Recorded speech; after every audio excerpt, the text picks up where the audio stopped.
Friesland profiteert nog net van de hegere prijzen bij de verkeer van huizen. Landelijk zoen met die prijzen in de eerste 3 maanden van dit jaar wat omheen gingen, in vergelijking met de eerste 3 maanden van verleden jaar. In Friesland gingen de prijzen nog krijgt wat naar onderen. Wel gaat het goed met het aantal huizen dat verkocht wordt. De ANWB vreeg deputaire steert een autosjen van het plaatsen van windmolen in de IJsselmaar bij de Afstudik. De toeristische organisatie denkt dat de windmolen zwaar zelf van minder toeristen.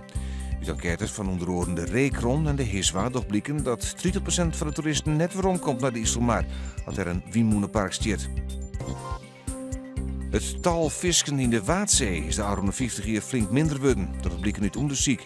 De binnensoorten die zelfs amper meer voorkomen. De oorzaak is onder andere de onlust van de Oudstediek, dat er op vis net meer van zwiert naar zout water zwemmen kan.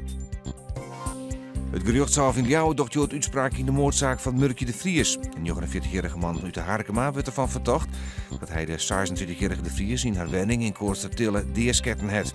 Ik werd er verdacht van poging tot moord op 2 orenmeesken. Van Wikkelin is het 30 jaar celtje de man eerste. Joen en vannacht hier en der mist en een temperatuur van 100 graden. Morgen eerst ik nog mist, volgt er op bewolking en wat ruimwetter. Middags zinnen, het wordt 14 graden en de noordwestenwind is matig.